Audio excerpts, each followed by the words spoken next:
para ser mais uma noite normal, porém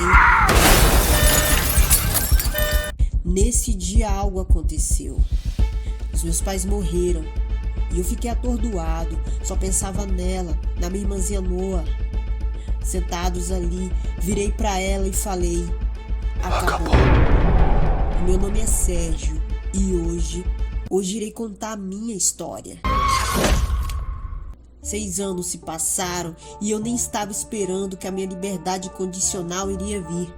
O juiz antecipou o alvará de soltura 9 meses antes do final da minha pena, devido ao meu bom comportamento e o fato de eu estar trabalhando em uma estufa. Com isso, voltei para a casa dos meus pais, que agora era minha. No caminho de casa, eu tive a sensação de estar sendo seguido. Essa é a doutora Ana. Ela montou uma equipe para me monitorar 24 horas por dia. Colocou um dispositivo até na minha tornozeleira eletrônica para medir meus batimentos cardíacos, podendo saber quanto está o meu nível de estresse. E é claro, eu não sabia de nada. Eu não sabia que estava fazendo parte de um experimento. Havia câmeras por toda a casa e aquela sensação de estar sendo seguido era verdade. O cara fazia parte da equipe. Esse é o Cabreira. Ele é um policial corrupto, mas isso explico para vocês mais para frente. Ali estão eles, assistindo à reconstituição do que o promotor alegou ter acontecido naquela noite. Como parte da minha pena, eu ficaria sob a responsabilidade do pastor Natanael. Ele é um especialista em ex-condenados, dependentes químicos, vítimas de tráficos e por aí vai. Eu ficaria ali trabalhando na estufa. Mas no meu primeiro dia, um cara começou a implicar comigo. Disse que matar a própria mãe não tem perdão de Deus. É claro que eu fiquei irritado. O pastor interveio, mas isso não ficaria assim. Ele até tentou me pegar, mas por algum motivo não deu muito certo. Um dia ele já voltou aos antigos hábitos. Não sabemos o que aconteceu, muito menos se o Sérgio está envolvido no acidente. Essa é a Marta. De todas as mulheres que me mandavam cartas enquanto eu estava preso, ela era a única da qual eu respondi. Mal fazia ideia que ela se juntaria com a equipe da doutora para me vigiar. Quando ela resolveu me visitar pela primeira vez, eu só queria saber se ela tinha informações sobre a minha irmã. Ela me contou em uma das cartas que tinha contato com Noa e que inclusive dava aulas de piano para ela, mas descobri ali mesmo que era tudo mentira. Eu estava ficando muito nervoso em pé ali olhando para ela, pois eu tinha uma coisa para mostrar. É o Cabreira. O Sérgio tem uma faca. Entrem no prédio. Preparem-se para intervir. Não vai acontecer nada. Eram os momentos em que Noa e eu brincávamos na praia. Eu pedi para Marta me ajudar a encontrar minha irmã. E quando estávamos quase nos beijando, o telefone dela toca. Eu estava no meu trabalho quando uma novata se aproximou e eu não tenho costume de falar com qualquer pessoa. Só ouvi ela dizer que iria visitar uma amiga e me chamou para ir junto. O pastor, desconfiado de que pudesse rolar alguma coisa, me chamou naquele momento. Só sei que no dia seguinte, aquela menina já não estava mais lá. Havia sumido. E o pastor perguntou se eu sabia de alguma coisa. Como eu não contei nada, ele me puniu e me levou ao cemitério com uma conversa que eu não engoli, dizendo que teria que pedir perdão aos meus pais. Eu sabia que aquilo era porque eu não ajudei a encontrar a garota. Eu tive o desprazer de conhecer o namorado da Marta. Ela não me disse que era comprometida. E nesse dia ele a seguiu, a puxou pelo braço e chamou a atenção dela dizendo que eu era um assassino.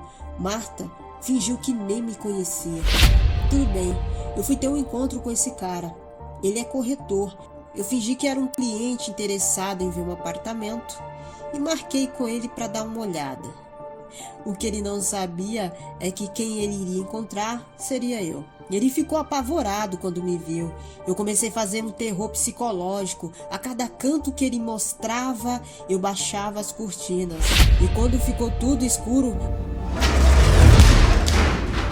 a Marta apareceu.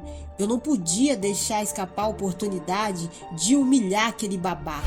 Ele teve que presenciar o beijo que eu dei nela. E de quebra, Ainda perguntei se ela não havia contado nada para ele. Tive uma boa surpresa quando estava em casa e a campainha tocou. Era Marta, pedindo desculpas por não ter contado sobre o namorado. Ficamos, mas o que eu não sabia era que tudo fazia parte de um plano. Acha que pode conseguir esses vídeos? O namorado dela, inconformado, apareceu na porta da minha casa.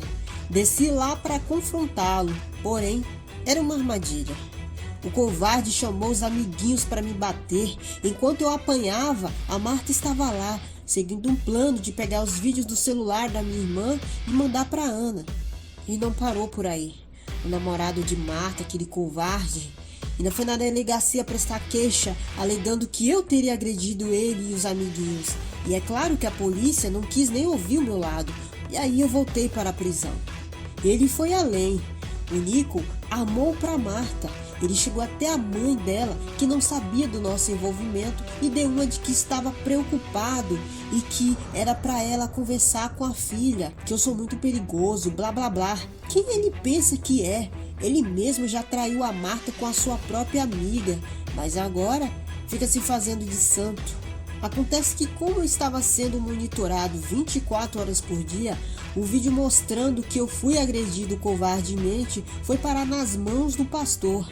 E ele, por sua vez, ameaçou divulgar caso o Nico não retirasse a queixa. E foi assim que eu saí livre. Através dos vídeos obtidos, a Ana descobriu que minha mãe me dava medicamentos para me conter. Ela e meu pai ficavam fazendo testes experimentais. Ele já não queria mais aquilo. Não registrou os episódios de violência? Não. Por quê? Porque ele não é um objeto. Ele é nosso filho. E quando eu chego em casa, não quero olhar ele por um vidro como se estivéssemos num zoológico. Ali está a doutora, na minha casa. Ela descobriu o segredinho da família. Havia um espelho no meu quarto, onde minha mãe me observava e registrava tudo. Eu não fazia ideia que isso acontecia. E nesse dia, eu quase te peguei, hein, doutora?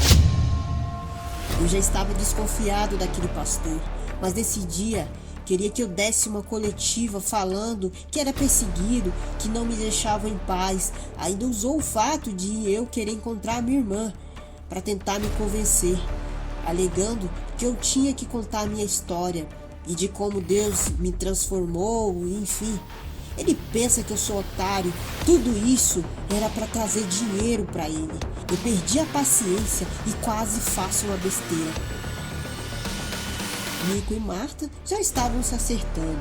Ele chegou a levá-la em um apartamento, fazendo uma proposta de os dois morarem ali. Que lindo, não? Ah, não acredito. Esqueci as chaves no carro. Eu já volto, tá?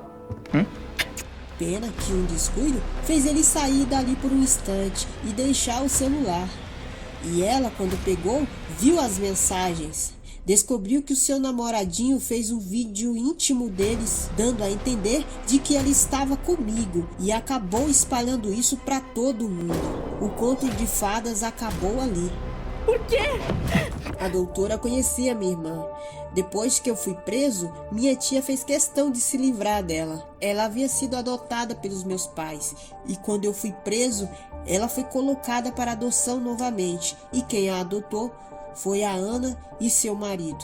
Eu estava tão desesperado para achar minha irmã que eu fui na casa dos meus avós. Sei que eu não era bem-vindo ali, não pelo meu avô, ele nem se lembrava das coisas, mas sim pela minha tia, da qual eu fiz um trato. Se ela me desse o número da minha irmã, eu abriria a mão de toda a herança e tudo ficaria para ela. Depois daquela confusão com o pastor, eu parei de trabalhar na estufa. Mas vocês lembram da menina que havia sumido do centro? Ela tinha retornado, mas não foi a melhor decisão que tomou.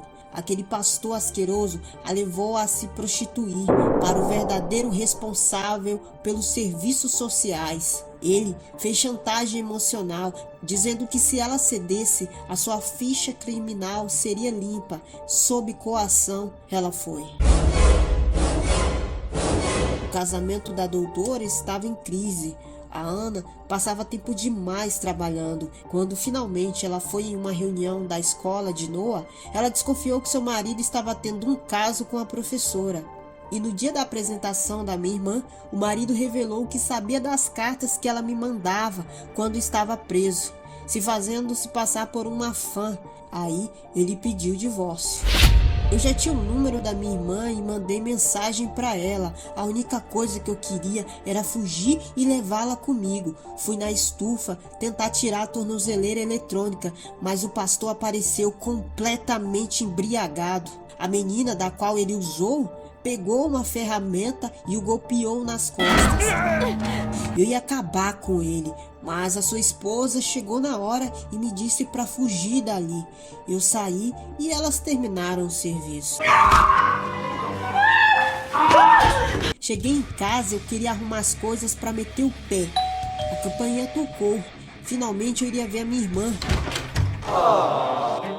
Era a doutora. Foi o nosso primeiro encontro cara a cara. Ela já chegou contando uma história que no começo eu não estava acreditando muito. Mas ela ligou para a Noah e disse que eu queria vê-la. Porém, o seu marido não deixou e desligou o telefone. Eu fiquei irado. Peguei em seu pescoço e mandei ela calar a boca, pois ela não parava de falar para eu ficar calmo. Foi quando a Ana confessou o que sabia que a minha mãe fazia. Ela me levou para conhecer o local onde a minha mãe usava para me estudar. Fiquei muito chateado, quebrei tudo aquilo. Mas a Ana mostrou que me compreendia. E foi quando um clima entre a gente aconteceu. Quando eu ouvi a campainha novamente, eu saí correndo, porque só poderia ser a Noah. Mas quando eu abri a porta, que droga, era a Marta, dizendo que vazaram um vídeo íntimo dela e achava que tinha sido eu. Eu não queria saber de nada, mandei ela embora, mas não adiantou. Quando ela viu a doutora ali, ficou muito chateada e começou a entregar tudo. Disse que eu era observado e apontou as câmeras que estavam espalhadas na casa. Eu fiquei possesso de raiva e fui quebrando todas que via. As duas começaram a falar e eu já estava de saco cheio. Chega, eu não quero ouvir mais nada. Aí veio o Nico, mandando deixá-los em paz. Por mim, a Marta pode morrer. Ela veio com um papinho dizendo que queria me ajudar. Ameacei a matá-la se não trouxessem Noah. Era a única coisa que eu queria. Mas o Nico entrou em luta corporal comigo. E quando eu estava prestes a acabar com ele, Marta entrou na frente e a doutora começou a falar para mim parar, para eu pensar na minha irmã, para eu não perdê-la de novo. E em seguida, ela mandou a Marta ir embora. O melhor foi o Nico achando que depois de toda a merda que ele fez, teria chances com a Marta. Marta! Eu decidi contar para a Ana toda a verdade do que aconteceu naquela noite. A minha mãe tinha começado a medicar a Noah e isso eu não podia permitir. Podiam fazer o que quisessem comigo, mas com ela não. A Noah era a única coisa boa na minha vida. Falei para ela parar, mas ela não me ouviu. Aí eu falei pro meu pai, ele acreditou e exigiu na hora que ela interrompesse a medicação. Ela gritou e começou a xingar ele. Foi a primeira vez que o meu pai tinha dito não para ela. A discussão foi ficando cada vez mais violenta, até que meu pai a empurrou da sacada. Ele ficou desesperado, pois a amava demais e não podia viver sem ela. Então, ele se jogou. Eu quis proteger a minha irmã para que ela não visse os corpos. A doutora perguntou o motivo de eu nunca ter dado a minha versão. E a resposta é simples. Ninguém ia acreditar em mim. A minha mãe era uma cientista famosa e eu, um cara com uma fama ruim. Eu sabia que ia sair logo por ser menor e aí poderia buscar Noah. Enquanto eu estava ali desabafando, a minha irmã estava assistindo tudo. Sérgio. Quase não acreditei. Quando ela apareceu, a emoção tomou conta de mim. Eu abraçava e ela estava ali na minha frente. Mas, Sérgio, a versão que você contou não é a verdadeira. Era meia-noite quando você chegou. Eu te disse oi e tu nem respondeu. Nossa mãe estava no escritório e foi falar com você, pois estava tarde para tomar o remédio. Você gritou dizendo que nunca mais ia tomar o que chamou de veneno. Ela falou que não podia ficar interrompendo o tratamento, nem tomar o remédio quando te desse vontade. Você gritava com ela enquanto nossa mãe respondia com calma. Ela até deixou pra lá, não ia te dar o remédio naquela noite, mas você foi no escritório, pegou o estilete e a feriu no braço. O resultado de você não tomar os medicamentos era esse, ficava muito agressivo. Você a golpeou enquanto ela lutava para sobreviver. Ela tentou fugir de você, foi até a sacada, mas você continuou a feri-la, até que ela, ao se afastar, caísse de lá. Nosso pai saiu correndo ao ouvir os barulhos. Ele ficou transtornado com o que você fez. Mas nem ele você poupou, o empurrou da sacada. Eu vi tudo aquilo e saí correndo. Mas Noah, ela estava me dando medicamentos e ia fazer o mesmo com você. Ela começou a te medicar porque você estava descontrolado. A gente tinha medo de você. Não, não é verdade. O que não é verdade era que a nossa mãe te maltratava. Ela nos amava e você matou ela. O que você está fazendo aqui? Por que veio atrás de mim? Eu não vim por você, e sim por ela. Vamos, mamãe. Fiquei calado, desolado, com tudo o que aconteceu, com tudo o que eu ouvi. Elas se abraçaram e se despediram. A doutora não quis ir com a filha. Eu fui até a sacada e estava disposto a acabar com tudo ali. Noah foi embora chorando e se encontrou com o pai. O Cabreira e seu superior que queriam me prender também foram presos por tentar se livrar das drogas que a minha mãe me dava. Aquelas drogas eram provas de um medicamento experimental.